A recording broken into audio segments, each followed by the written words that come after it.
Hello, I'm Avery Fiore, the SAS FRC captain at the time this video is being recorded. This playlist is an FRC CAD How It Was Done playlist explaining Team 4817's climb for the 2022 FRC season Rapid React.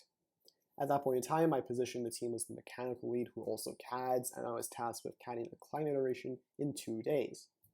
I ended up spending 2 more additional days fixing some problems with the original iteration, and I'll talk about those things later on when they come up.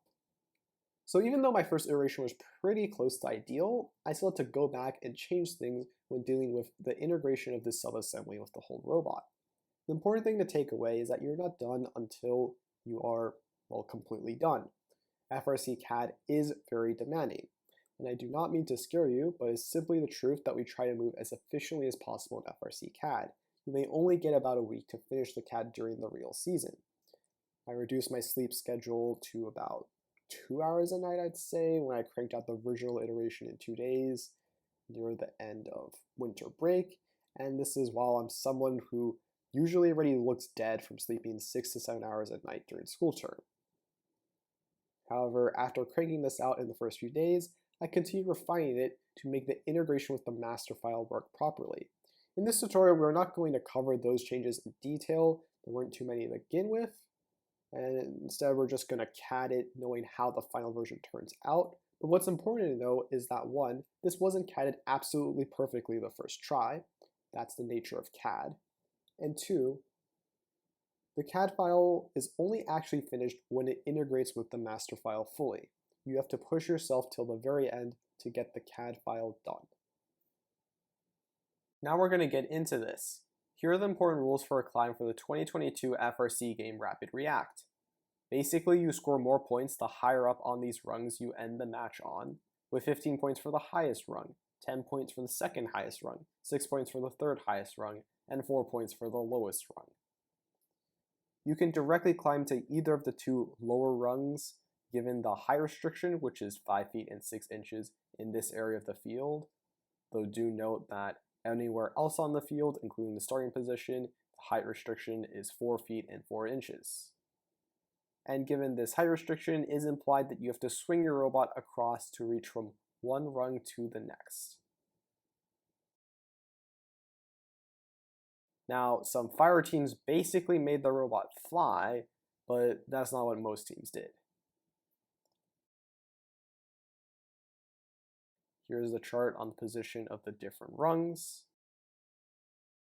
Some other relevant rules are that for that year's game, the total frame perimeter allowed was 120 inches, so we went with a 30-inch by 30-inch swerve drive base.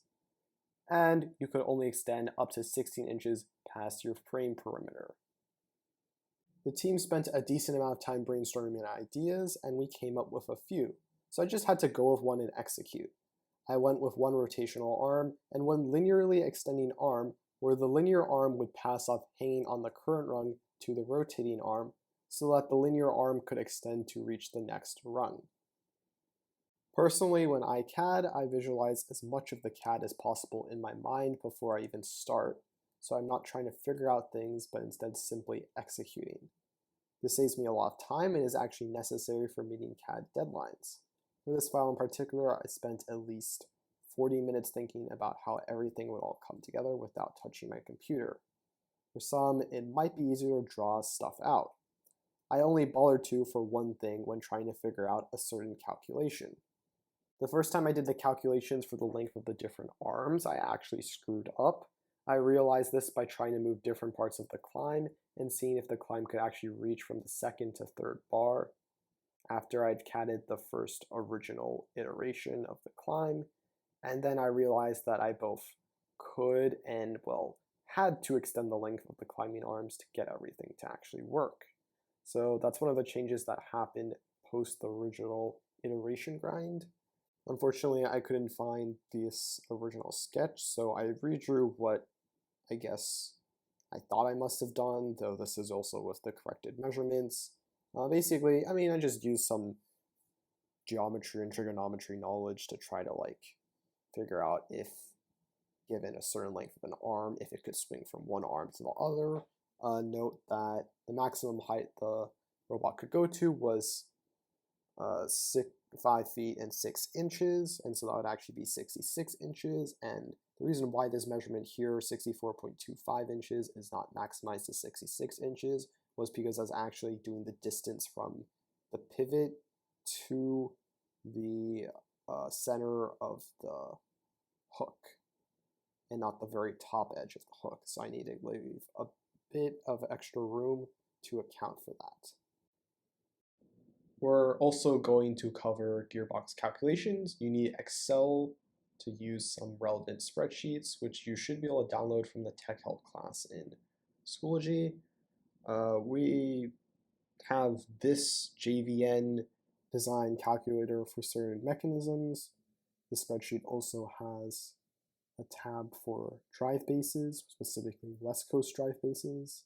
Maybe that will no longer become relevant in the future, as we're starting to use Swerve almost every year now for 4817. But I will link the download link in the YouTube description below for this video. Anyways, so now we're going to talk about gearbox calculations. So we have that idea of these two arms. One is linear and one is going to rotate. So how do we actually, figure out what kind of gear ratio to use for these arms? So the first relevant thing is to know your different size of gears. The JVN design calculator does not know all of the different gear sizes we can use. So commonly we'll use these 20 diametric pressure gears that you can buy from WCP or VEX. I mean, they sell the exact same gears. And you can also find this sheet on both of those websites under additional information for like CAD files and also just design sketches. So my note is that the smallest gear is 16 tooth and the largest gear has 84 teeth. Okay. And we also know that pinions, which are the gears you put on motors, can be even smaller, right? And so if we go to this sheet here, all this is actually compiled somewhere in the CAD resources folder, so you could just ask for that and get access to all these different sheets. We will also know that the smallest pinion you can use for, well, what we had at the time was an 8 tooth for the Falcon motor. Okay, technically it goes down to 6, I believe, or no, that's for a smaller motor. So yeah, for a Falcon motor, it was an 8 tooth pinion. Okay, so with all of those things in mind, we know that the driving gear for one stage is going to be 8. And the driven gear could have been up to 84 teeth. Now the problem with that is if we look at some of these values, we're going to have a problem. We estimated the robot's weight to be 125 pounds, and we also put in the pulley diameter at 1.432 inches, because that's the diameter of a specific type of sprocket that we can use. Right, as we see here, I opened a different sheet for sprockets that fit the number 35 chain type, and the number 35 chain type is stronger than number 25 chain type, so that's why it's being used here for this climb. We know that the pitch diameter is 1.432 inches, hence why this pulley diameter value is 1.432 inches. Okay, and gearbox efficiency, I mean, it could be better. Let's say it was 100%. That just determines the amount of stall, how much your stall load is, right? But I don't know, for a high string gearbox like this, I just decided to go with 60%. Right? The problem with doing an only one stage gearbox here with the smallest possible driving gear and the largest possible driven gear is that if we look at the current drawn per motor, assuming we only used one motor for this gearbox, it is way over our limit that is allowed on the power distribution board, which the maximum would be 40 amps. Okay, and you don't want your motor running close to 40 amps because it has the potential to trip the circuit breaker if the motor accidentally, spikes in the amount of amperage it draws. And then that mechanism would no longer be usable. And you especially don't want this for a climb because say you're, turning your sprocket, winding down the chain, and pulling your robot up, and all of a sudden you trip the circuit breaker. Now that motor is no longer going to receive any power, and then your robot collapses and smashes to the ground and falls apart. Okay, maybe I'm being a bit dramatic, but the point is, you want this value to be at a comfortable number. Okay, way below 40 amps, I'd say below 30 amps should be good if you're running it off of a 40 amp circuit breaker, right? So that was going to be a problem. So I knew based off this, I had to use a two-stage gearbox. Okay, and so I think what I ended up with was going with some kind of ratio like this. Okay, and then we can see that the current drawn was around a little under 20 amps. Okay, and so this was way more comfortable, right? Something I guess I might as well make clear is how this motor curve works. So your motor can actually run at all sorts of different values with different RPMs and different torques that's producing. And the problem is the closer you run the motor to the left side of this graph, the more current it's going to be drawing from your power distribution system, right? And in FRC, we run these motors with a 40 amp circuit breaker. So the maximum torque it can go at, if we expand this motor data, which one is, okay, current is here, third column, right? Here, okay, the maximum torque can be as 0.7 Newton meters, okay, at around 5,400 RPM. Okay, the faster you spin the motor with the less torque it supplies, the lower the amount of amperage drawn is. Okay, and generally speaking, you want to run your motor at the highest efficiency point so it doesn't overheat and kill itself. Okay, and so we know for a Falcon that would be at for this row at 87.6%. Okay. Now, looking back here, we're running at about 18.72 amps, so that's actually really close to the ideal amperage value, and so we know it's pretty close to peak motor efficiency. Okay, and what else to say? I mean, yeah, the faster you spin your motor at, the less torque you'll have at that point, but also less amperage it's drawing, which is generally a good thing. You don't want to go super far to the right, then you're going to start losing motor efficiency. You want to be around the top of this motor efficiency curve, which is in red. Okay, and how do you change how much torque the motor needs to accomplish a task? You just change the gear ratio, right? You have a higher gear ratio, then your motor can spin even faster at a lower torque value to still power the mechanism sufficiently to complete the task.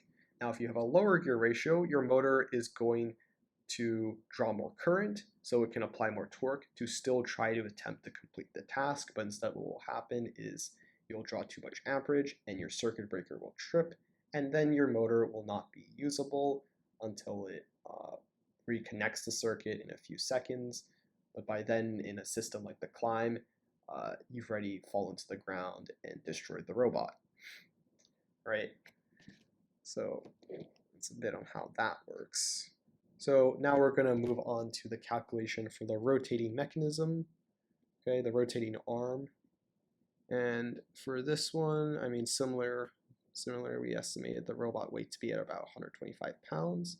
This arm length is, for how this mechanism works, is going to be from the pivot to the center of mass of the robot, because instead of in a normal arm where we're trying to move the arm, and we would take the distance of the center to the center of mass of the arm, instead the arm is kind of stationary, and we're actually pivoting the entire weight of the robot around this point.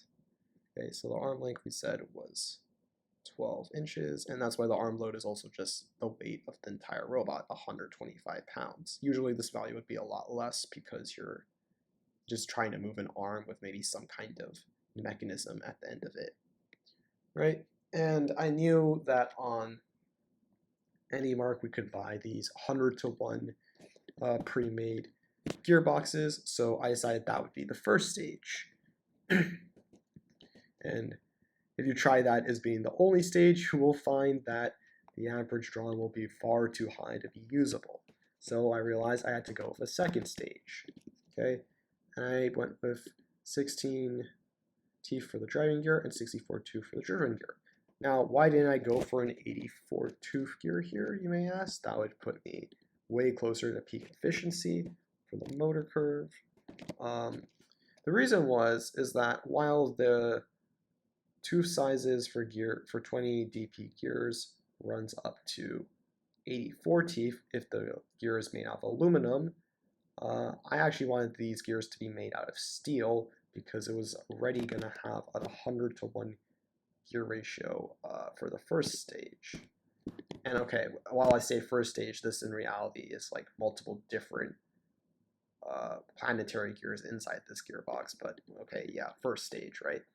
And so I didn't want these gears to crack and shatter, and I wanted them to be out of steel instead of aluminum.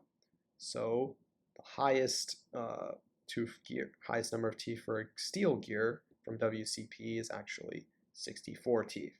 So that's just as high as I could have gone up to. I could have made a 3-stage gearbox, but I felt like that was really unnecessary given that the current drawn per motor was 25 amps, which is still, fine. That's like below our 30 amp limit. And if we look at the motor data, at around 25 amps, we're still running pretty close to peak efficiency. So it's totally fine. And so yeah, that was just a bit about our different calculations. One more additional thing I'll add is that when you download the sheet, it does not originally come with the Falcon 500 as a motor option because this has been a recent motor that's come available for FRC. And so you may have to go to data and just create another motor row for Falcon 500. Okay, and then the sheet will be usable. Assuming you're using a Falcon 500 motor, if you're using any of these other motors, that works fine then.